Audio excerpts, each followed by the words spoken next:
Okay, so Hal, as you explained to us earlier, and I don't know if this was on camera or not, maybe not on camera. Why don't you go ahead and just tell us what Red did?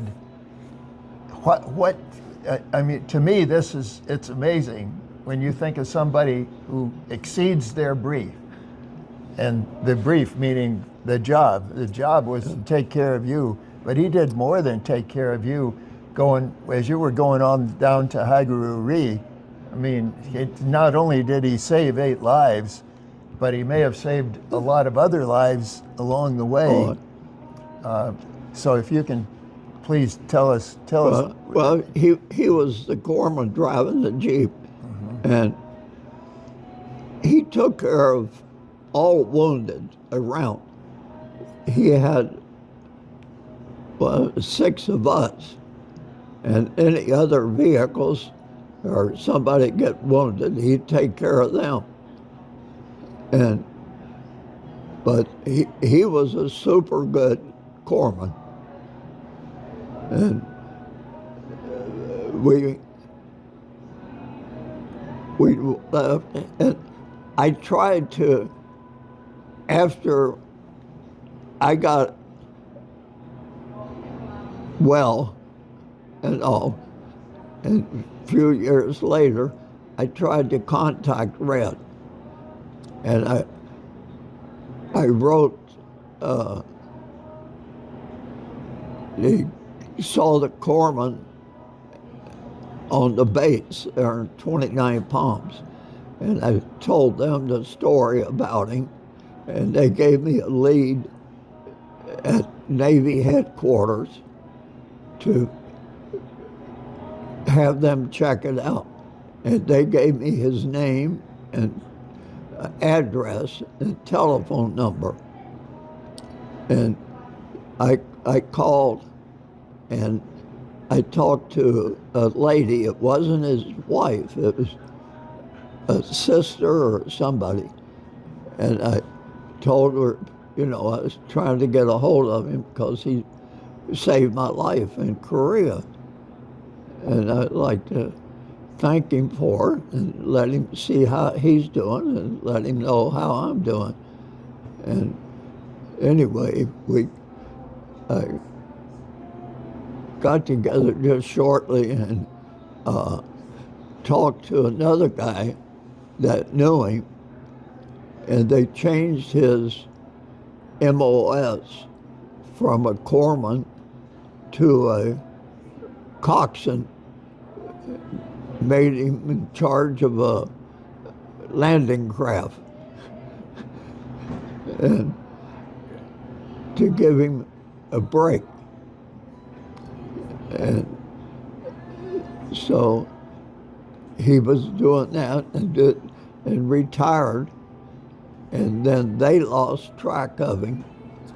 But I kept trying to get a hold of him, and I never could get a hold of him. I got a hold of his sister or somebody, and they told me where he was and what was going on. And later I found out that he had passed on, but it was, without him, I wouldn't be here. Do you remember his full name? I don't. I had it written down someplace. Okay, so you do have his full name. So if somebody wanted to follow up on this, just to see exactly what kind of recognition that he may have gotten from the Navy for saving a lot of lives. Yeah, the person I talked to, they said that they realized everything he had been through, and they changed his MOS, what I'd say MOS. I don't know if the Navy calls it his that. job. But this is Marine talk, military occupational specialty, which if we say 03, immediately we know what we're talking about.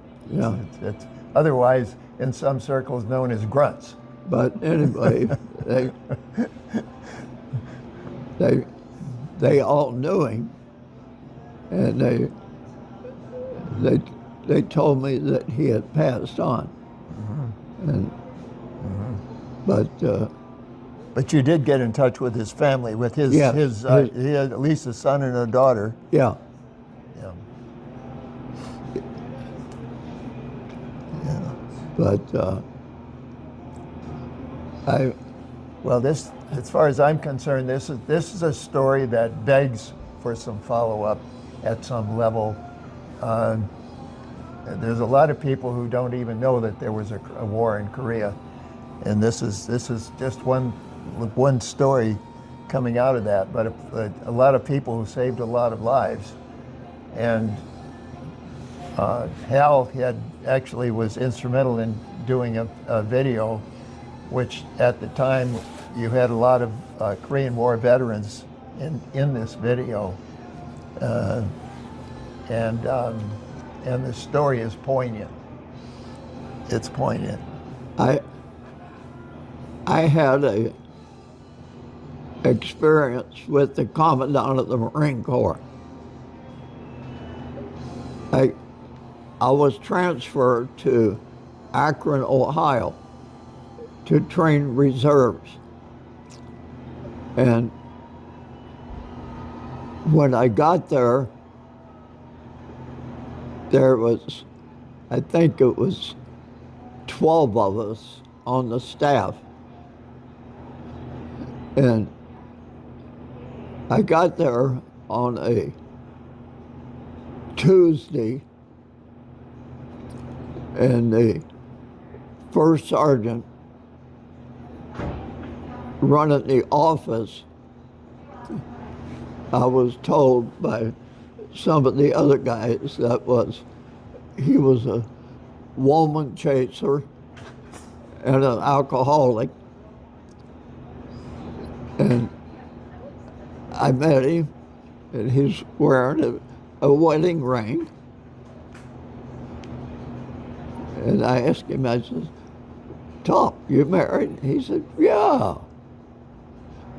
And so, but anyway, we had a drill on Thursday night, but on Wednesday night, the Navy had a drill.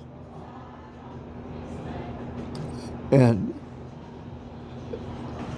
the first sergeant told me, says, "Now, you're going to see these guys. They come in and they train their specialties, and then they all go home and are out and party and this and that. And so you won't have to worry about them." And this was our guys. It was us. And he was introducing me to all the reserve officers and staff, and trying to remember names and all this stuff, and couldn't remember them. But and then the next day, I had duty, and the Navy had drill. And the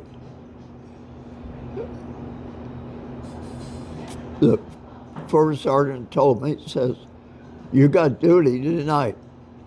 Says, "So be ready." Says they will have their duty, and then some of them will leave and then come back and sleep in their office or in their area. Says because the Seabees have duty the next night. And so they want to be there. And that's okay. But anyway, we had the drill duty, and I was back on duty, and I asked the first sergeant, I says, now, where's the orders? What do you do on duty? He says, all you got to do is when it's all over, you go up there, and first you go through the training center and make sure that there's no lit cigarettes and this and that. Says there's no smoking in here, but some people do. And make sure that all the trash cans have been emptied. So, okay, there's a dumpster outside. And they take care of that. And he says, and then you strip down to your underwear and go to bed. I says, where's the bed? He said, took me up to the front door, and off on the left is a little room about from here to there with a bed in it and a telephone. And it had the door was like where that one is. And he said, if somebody comes in from outside or tries to get in, they ring a bell, and you got to get up and let them in. And he says, sometimes it's CBs coming back. They don't want to go home, or one of the other guys don't want to go home because they've been drinking too much or this or that. Says, just get up and let them in. And, okay. And so I go through all of that, get in bed, strip down to my skivvies, and it was raining outside, cold, and bigger than heck, the bell rings. So I get up and open the door, and there's a man standing there in a suit. And he says, sorry to bother you this time of the night. He says, but I'm looking for my son. I says, I'm afraid to tell you, sir, you're not my father. Your son's not here. He says, I'm looking for my son. I says, you're not my father, and I'm the only one here. And he says, he moved. My son moved. And I remember being introduced to somebody that was moved, and our captain that was in charge of me went to a home warming program or thing to his new house. Mm-hmm. And I don't know, they were introducing me to all of the reserves and all everything, and I couldn't keep up with them. And so I told him, I said, well, sir, come, let's go down. You say he was in the Marines. Yeah. Well, we go down, we go through the Marines, And he sees the name.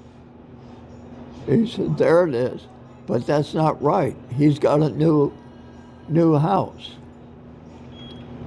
And then it dawned on me that the captain had to leave early one night and go to a new housewarming party. But I had no idea who it was. And so this guy kept insisting, so I called my captain. And by then it was like 1 o'clock in the morning. And I'm still in my underwear. And I called the captain and I told him, I said, sir, there's somebody here looking for their son and he's not here. And then he told me they moved. And I know you said, or they told me that you went to a housewarming party or something where somebody had moved in. He said, I'll be right there. Okay. So I went back up. I told the guy, I said, I don't know the address or anything, but the captain said he'd be right here. And it was within, I'd say 15 minutes. He was there in full dress blues. And here I'm standing there in my underwear. And the captain comes in and he gives a salute to the guy that his son had moved, and they left. And I said, wow, I don't know who it was, but... You still didn't know who it was? No. And then about a half hour later, the bell rings. So I get up, and it's the captain calling. He comes in, and he says, do you know who that was? I says, no, sir, I do not. He never told me his name. He just told me he's looking for his son, and I told him, I'm the only one here, and you're not my father. He said, did you ask him who he was? And I said, he just kept saying, I'm looking for my son, as if I was supposed to know all these people. You know, I've been stationed there 2 days. And he said, well, that was the commandant of the Marine Corps. So my first greeting was him, was in my underwear. And then it was about a month later, the commandant was retiring, and he was flying into Cleveland, Ohio. And all of the Marine units, recruiters and INIs from all over, were forming a farewell party or get at the airstrip. So our captain, we all had M1 rifles, and we were in the first rank, and the other units, INIs and recruiting, was all lined up. And the plane comes in, the commandant gets off, and the captain steps out and salutes him, you know. And we're all standing there at attention, and he says, prepare to be inspected. And I was the third one down. And he come by me, and I come up to inspecting arms, With your M1. with my M1 rifle. And he, very good. And then he stepped over the next guy, and then he stepped back, and he says, "You look a lot different, Gunny. I didn't recognize you. You wasn't in your underwear." And I start laughing, and he started laughing. And the captain looked like if his hat was ready to blow off and go over the air. And this was all on TV and everything. Is that Cleveland TV that got that? It sounds Yeah. like it was Cleveland, yeah. And when I got home, I told Joe about it, my wife, and she says, "Well, why was he so mad?" And I says, "Because I was caught in my underwear." And she said, "Well, you were just following his orders."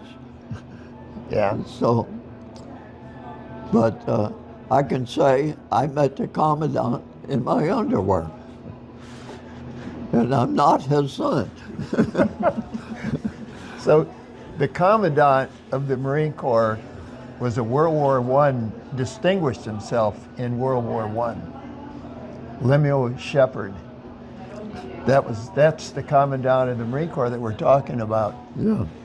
And so, and these are, in those days, the senior those officers who had distinguished themselves in World War I, many of them wound up as division commanders in World War II.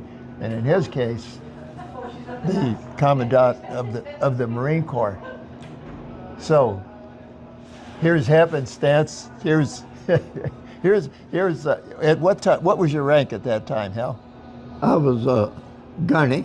You were a gunnery. Okay, so and this is post-Korean War, but pre-Vietnam. I'm guessing Yeah. it would have been in the late 50s, somewhere in the late 50s or so. Anyway,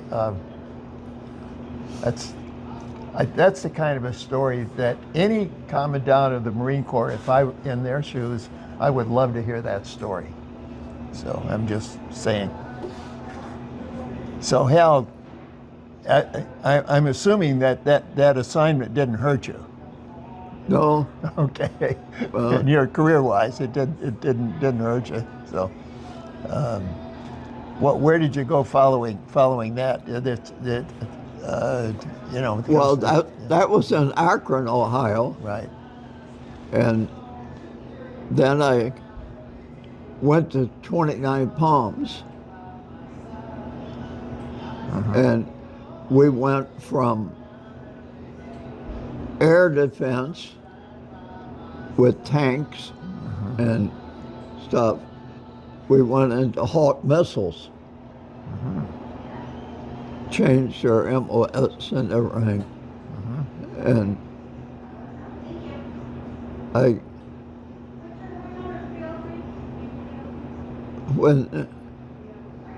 that was a funny thing when I got hit,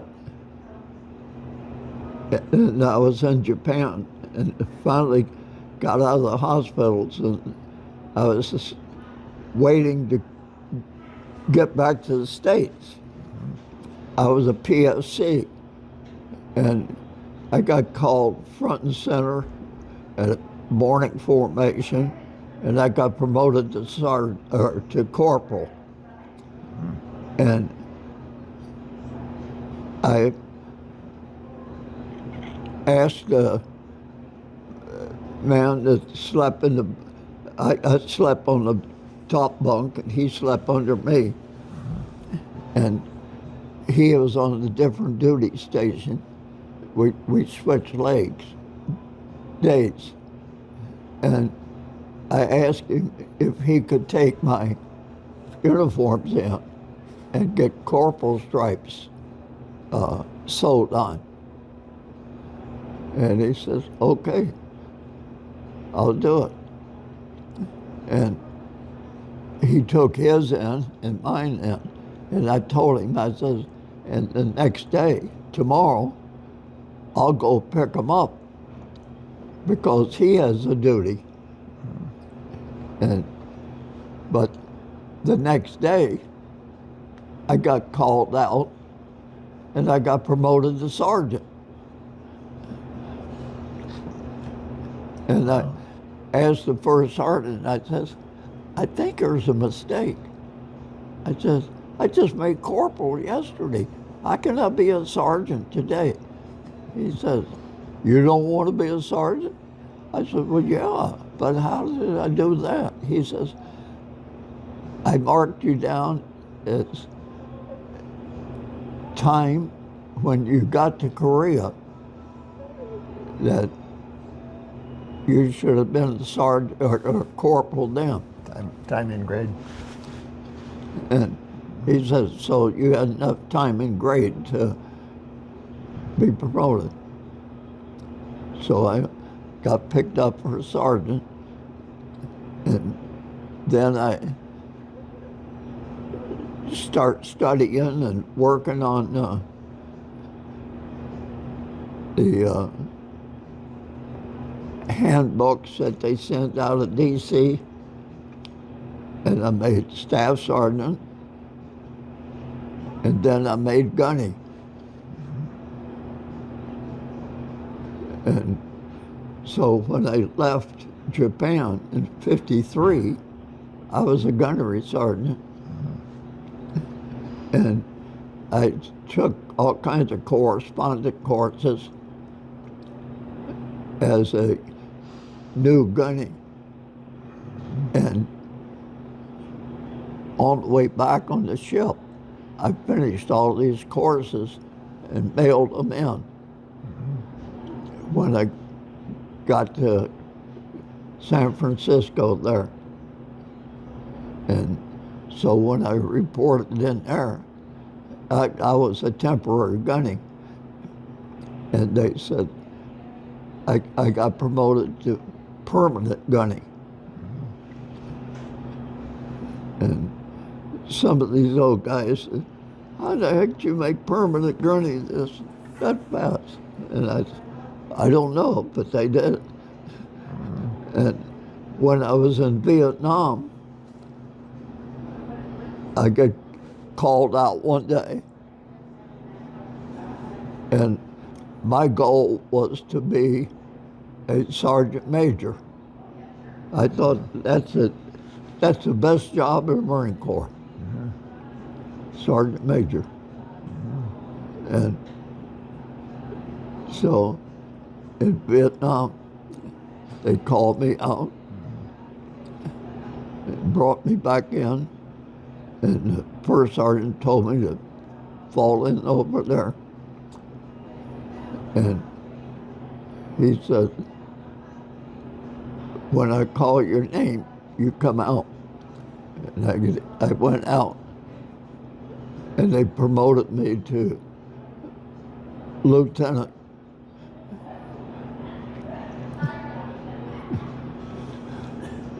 And I said, how can I be a lieutenant? I said, I've never been to Quantico, never finished high school, but I said, I went past Quantico on a Greyhound bus. I said, but it's never stationed there. He said, don't worry about it. You're second lieutenant. Then a few years later, I got promoted to first lieutenant and then captain before I retired. And went to all kinds of schools. But When did you deploy to Vietnam, Hal? it was 15 years after I got home from Korea? Korea. And I left Korea and went there in 50. Yeah, 53. 53. Well, actually, you were wounded in late 1950, right? Yeah. You didn't redeploy to Korea, did you? Or did No. you? No.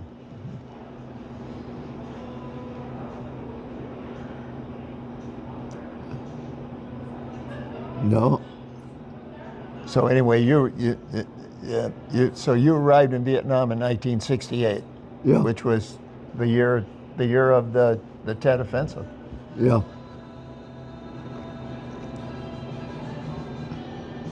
And you were assigned, and I think you told me you were at your unit was at Chu Lai. True life. Just so for perspective, can you tell them what happened at Chu Lai? Where was it, and what was that? What was the We significance? were at the end of we were under the air wing. And we were in Hawk missiles. And at Chu Lai, we were down on the end of the strip where sometimes the planes take off over us.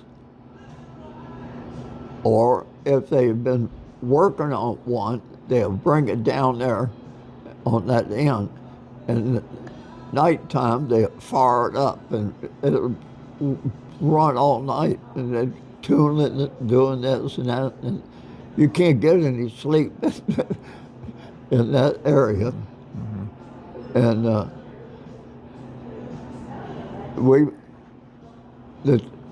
here's the bay, the sea beach, and a sand road, and here's the battalion, our battalion, and the airstrip comes down this way. And this was the airstrip at Da Nang? Yeah. Okay. But the funny part about it, our CO and XO had never been in combat. The lieutenant colonel and the major had never been in combat. And we had a maintenance officer that was a major, and he was old guy from World War II. And he was an alcoholic, so he didn't care what was going on, as long as he had his booze. But I was running the operations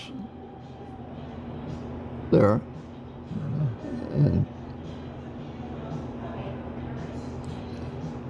but the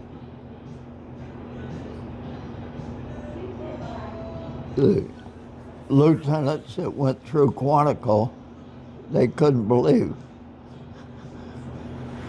that I could be in charge of this and that.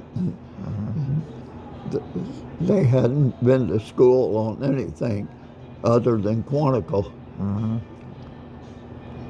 B school.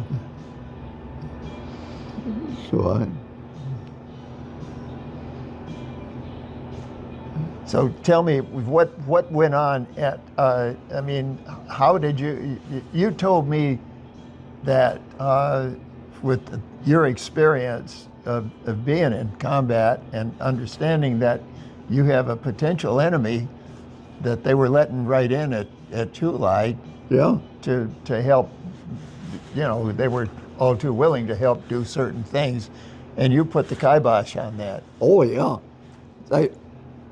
they were bringing volunteers in to help in the mess hall and clean up and rake up around your tents and all this stuff. And I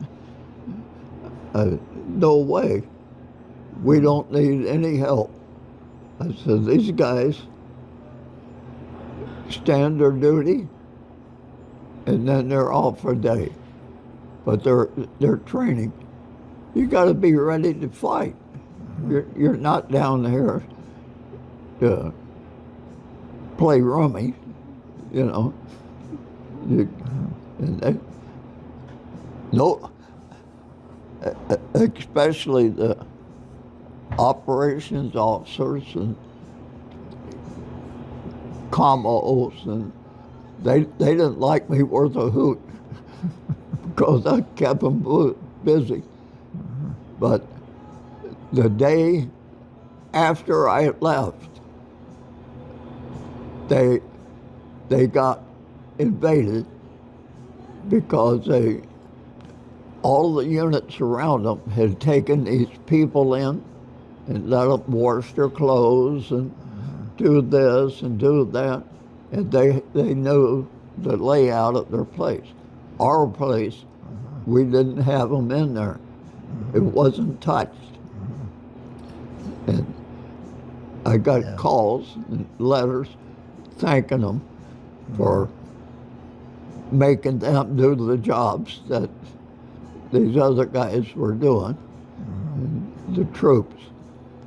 It saved some lives. So, you win a few, you lose a few. Yeah. So you took some courses, these courses with Quantico.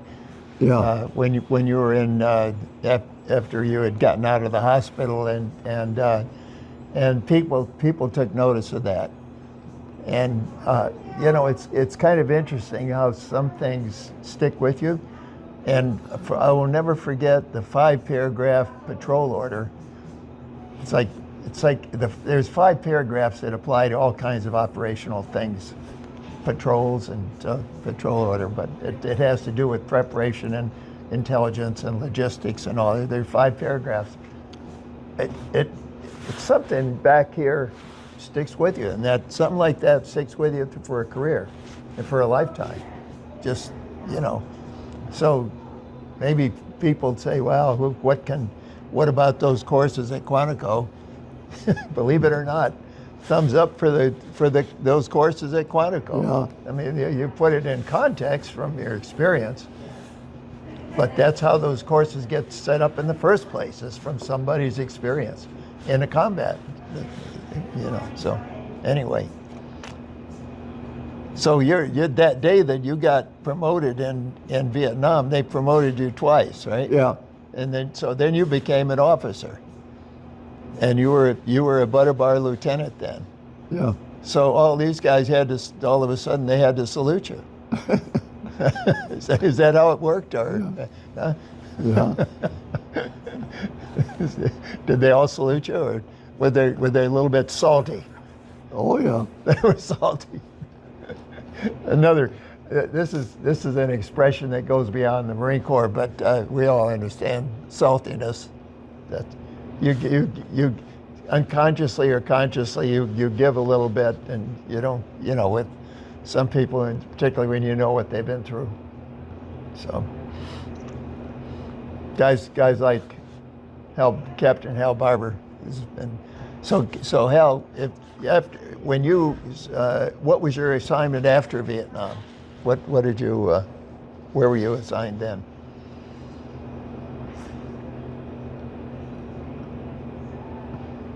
Was it back to 29 Palms, or?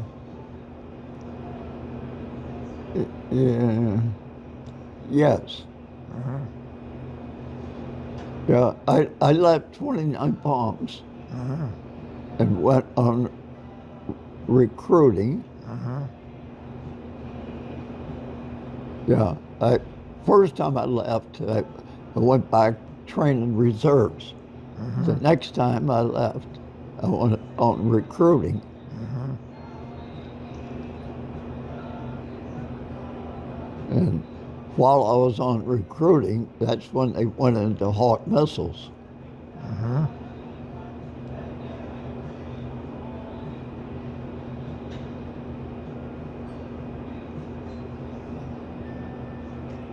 And you told this story of this really important story about how you helped a young lady in Louisville, Oh yeah, and that was it. Have we covered that? Okay, on camera.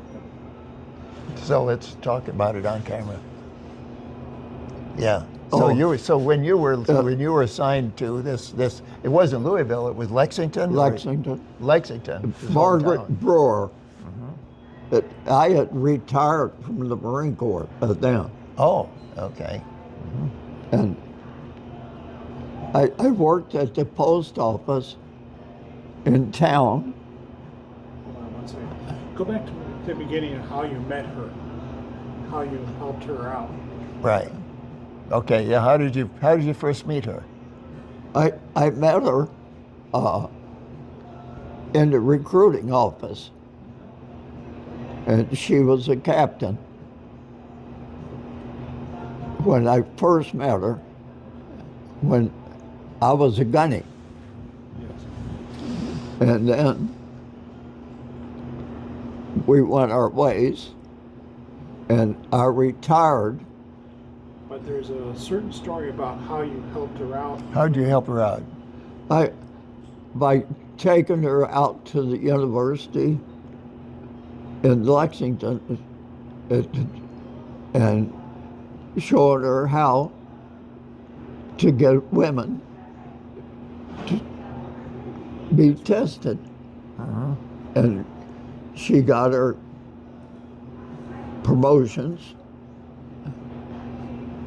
and she left there after I got transferred. So I don't know where she went. But when I retired, I lived in 29 Palms. And I worked at the post office. Started out in Palm Springs, and then finally I got transferred back to 29. And then they had a substation on base, a post office. And this particular day, they wanted me to work on base.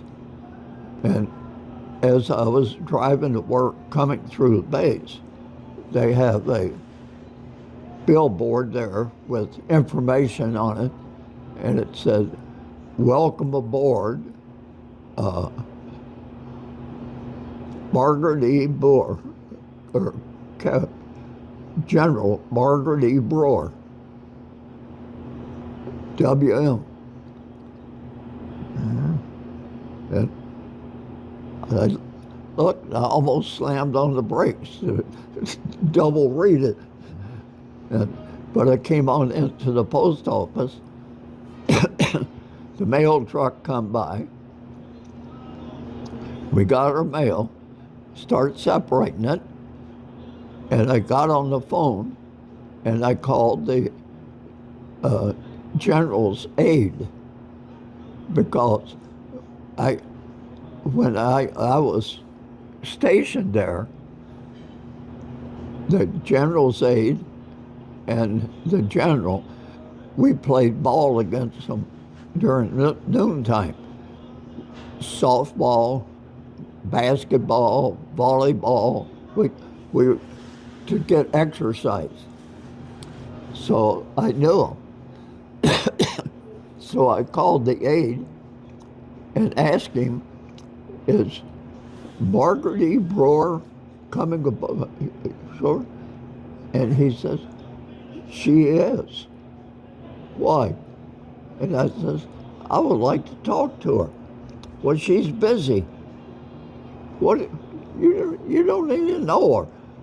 I said, "Yeah, I do." And then he gave me her aide. And so I talked to him. It was a man. And I told him, I says, "I would like to talk to her just to say congratulations and so forth, you know." And he says, "Well, where did you meet her?" I says, "When she was a captain in Lexington, Kentucky. My wife and I both know her. And he says, is your wife here? And I said, yes. He says, we live out in town. And he says, oh, okay, just a minute. And he talked to her. And then he said, well, she is busy because everything going on. And she was the first general promoted in the WMs. And then I said, okay. And then he called back and he says, can you and your wife come up to the officers club for lunch? I said, certainly.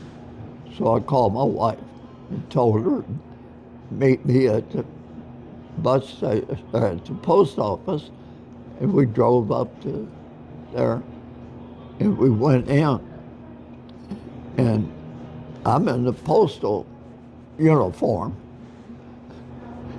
and Joe was just dressed properly, you know, and we walked in, and I saw her, but she didn't recognize me.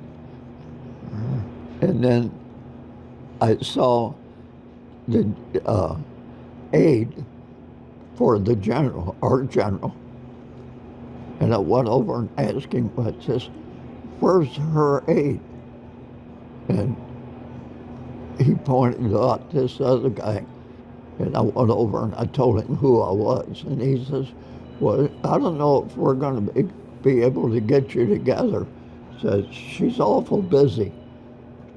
And I says, would you just please tell her that Hal Barber and his wife, Joe, are here.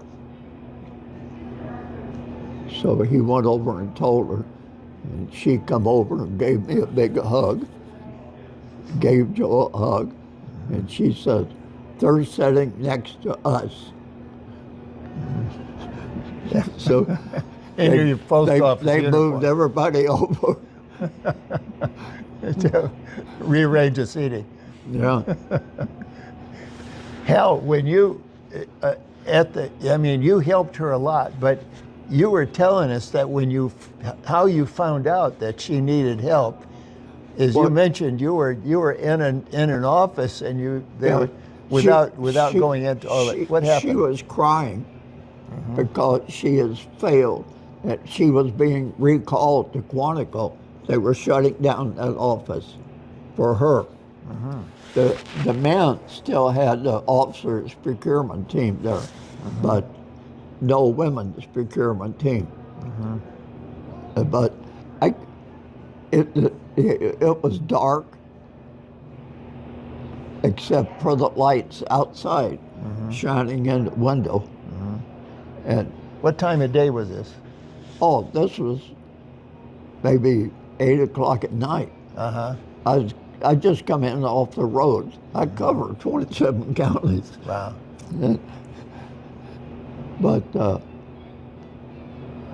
I could hear somebody crying, and is that a dog or well, it was like whimpering.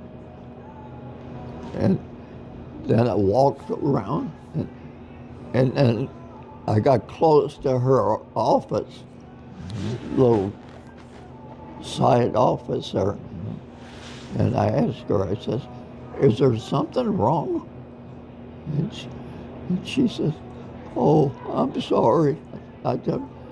She said, but I've been recalled. I can't, I have 3 days to, she says, to piss or get off the pot. And she said, so I don't know what to do. She said, I've done everything they've told me, but I can't get anything done. So I told her, I said, meet me tomorrow. And I took her up there, and then she told the general on the base that I saved her butt as a captain. It says, I owe him this, my commission. And he says, there's probably others that he's helped too. Says, I know him. Because we played ball against him all the time. So you mentioned that you said, meet me in the morning, and so she came, you met her in the morning, and you took her to an event Yeah. where she was able to get five candidates signed up right on the spot. So it was, Yeah, well, she signed the papers and had to send them to Quantico. right. And they graded them and sent them back and said that they all can go this summer during their spring break, or summer break. And this is from the University of Kentucky, I'm guessing. Yeah. So, Yeah. yeah. Well, Hal, if we were to fast forward, which I'm trying to do right now, is to take us from after you got out of the Marine Corps and eventually you moved from 29 Palms to Ferndale. Yes. Maybe, I don't know if it was a direct move, but in Ferndale, and you became involved in the Korean War veterans groups. Right. Yeah, and you became a leader in that group. Did you Yeah. not? Yeah. So can you tell us a little bit about that? Well, the Korean War veterans, when I joined it, the guy that was in charge was an alcoholic. And he just wanted to have parties all the time, meetings and then go party, meetings and party. And I told him, we got to get out in the public and do this and do that.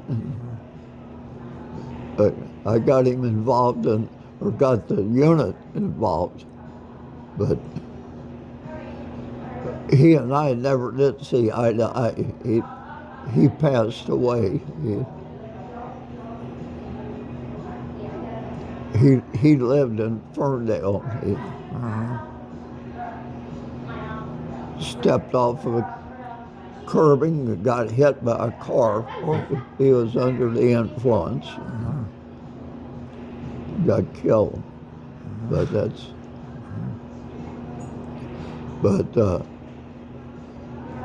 he was one of these old Army guys that wanted to drink this and drink that. And at the meetings, that's all he cared about. It's her, get this over with so I can go get a beer. So there probably are some others like him around. At this time, you were so you wound up as the head. What was your title as the head of the group? Like the chief?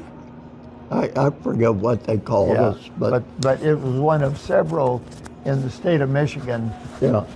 The Korean War veterans, and a lot of their stories are on this videotape that Hal had done. This is probably 15 or 20 years ago, easily, maybe around the turn of the century. Could would have been, yeah. That to me is a very important video, and it's a shame that people need to see that, really. I got them going to high schools, the unit, and talking to people, about the service. Nothing gory or vulgar, And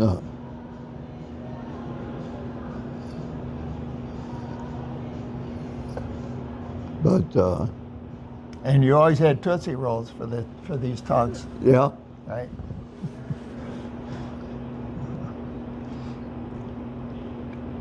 yeah, went to the big Catholic school. Catholic Central. Yeah, went to the big Catholic school. They couldn't. Yeah. I'd like to talk about your experience with the veterans of the game and your appearance in Michigan Stadium. Oh, And I'd also like to talk about the golf putting, the putting outing that Gary remembers. And so these are events that are pretty.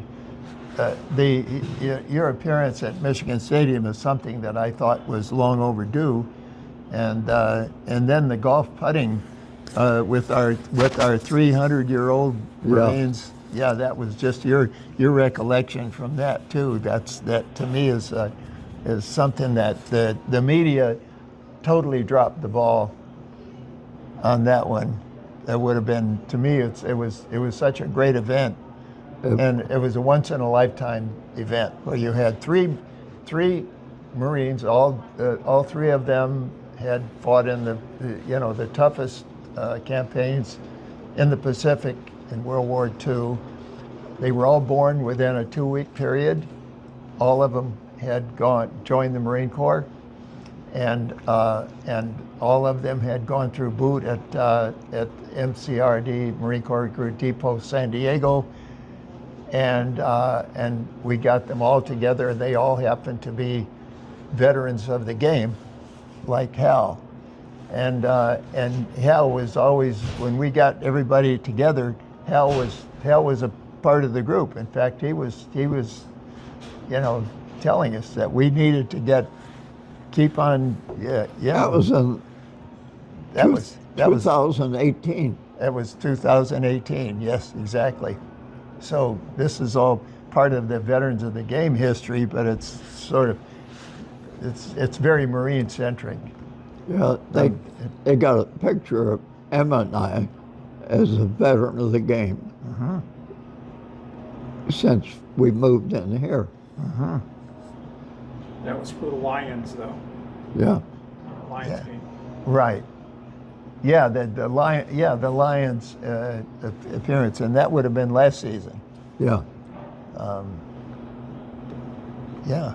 Hal, this is one of those very few times that they let somebody from the Veteran of the Game tailgate accompany the Veteran of the Game. At that time, he was veteran. Now they say hero of the game. But anyway, the accompany on the field. So at that time, for those who know Michigan Stadium, and I'm helping. I'm wheeling. They made Hal get on a wheelchair, so we wheel the wheelchair up there. But once we get to the spot, which happens to be on the north end, and then we weren't all that far from the Marine Corps silent drill team, which coincidentally happened to be appearing there on that day. Oh, and also we had a couple or three Air Force pilots who had flown airplanes in the overflight. And so Hal, being very mobile, he decides that he wants to go over and see the guys in the silent drill team, which he does. So Hal goes over there and he meets them, and it was a captain or a lieutenant in charge of the drill team. Yeah. And then, which is pretty significant, this is a once in a lifetime thing that you have that opportunity. And then the Air Force pilots, so Hal goes over and he talks to the Air Force, and they're all primed for getting some kind of criticism or something, said, no, quite the contrary. Hal told I think it was the colonel who was the pilot, he said, look, you flew that aircraft that saved my ASS out of Hageruri on the 5th of December 1950. He said, I'm over here to thank you for the Air Force, to recognize the Air Force. And so they were, I don't know, I guess their expressions, you wish you could get it on camera, their expressions, because they're, you know, it's like, they weren't quite familiar with the history of the Air Force going back to 1950, obviously, but this all went on. It was a beautiful, sunny October day. It was a picture-perfect day for everything that went on. And you know, a military appreciation game, they always, before the national anthem, they always unfurl the flag, and it's all veterans who hold the flag out on the field. So that's part of the activity, and all this is orchestrated by the athletic department. So anyway, and we played SMU, and because the SMU, as it turned out at that point during the game, the SMU was defending that north end, and they heard the announcement of Hal. So a couple of their defensive backs turned around and they just saluted. This is SMU has had their ups and downs as a team, but God bless them. They're, you know, as far as understanding and being you know, aware of veterans and what veterans have done, you know, they certainly recognize it. So it's a lot of these things happen to the veterans before and after their recognition on the field. So since that time, they've moved it down to the south end, to the opposite end of the field, and it's right by the flagpole. So there have been some changes, but anything else from that day, Hal? And Hal has come back in other, and subsequently he's come back and joined in the group for the military appreciation game, which is sort of like you know, for the graduates. You know. Well, I got invited to the games from here. Right. And you mean the Lions game? yeah, Yeah, it's the Lions game from here. So appeared last season on the field. yeah. That's a big. What about the Tigers? Have they ever invited you? No. I think they should. I think the Tigers should. Why not? Somebody was trying to work on that. So. Okay, Hal. I mean, I look at you as a good friend and somebody whose story needs to be told. We've covered an awful lot of history. The reason for doing this in the first place was our self-serving idea of promoting veterans of the game and what we do. But more importantly, we covered an awful lot of history that involves the U.S., a war that some people don't realize is a war, and then another war, and a very fruitful, to me, almost unbelievable career, successful career in the Marine Corps. An awful lot that you've experienced. You're now 95. A good mutual friend of ours, Bob Simonek, has just had who passed away. He was a Medal of Honor recipient, a Marine, another Korean veteran. So we met some really influential people along the way. Do you have any thoughts that you want to share with whoever the audience turns out to be, from the Commandant of the Marine Corps to the people in the athletic department at the University of Michigan, to the veterans community here, to the families of all those Marines and veterans whom we've gotten to know so well? Any thoughts to leave with these viewers? Yeah, I'd like to thank everyone from the beginning of the time I went into the service. I had no idea what my life had in store. I dropped out of school to join the Marines. And I let them lead me, and I saw a path that I enjoyed, and it wasn't a path of let's go drink and party, this and that. They did have some guys that did that, but I chose not to. I try to be a good Christian, a good Marine, a good person, a good father, a good man all the way around to help anyone. I'm not prejudiced to the black or the white or the different nationalities. We all have different changes. We're all God's children. And depends on the road you want to take. And I've been around some really rough, tough, rotten people, and I've been around the best. And I don't try to put anybody down. I talk to them, let them know what I'm thinking about, what I'm doing, and that's it. I just live one day at a time. Right now, I have my wife. She has her family, I have my family, and my family calls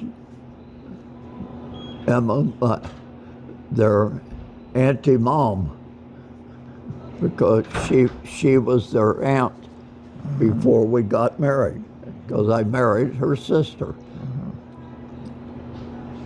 And that's the way it is. Yeah, we've got the Marine Corps. Well, every Marine knows this, but it applies to life. Semper Fidelis. Yeah. Can you, for those who don't know Latin, can you tell them what that means? Always faithful. And Hal's the epitome of Semper Fidelis. So, Hal. Hoorah. Yeah.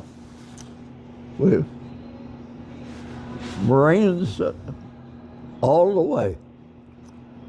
Hoorah.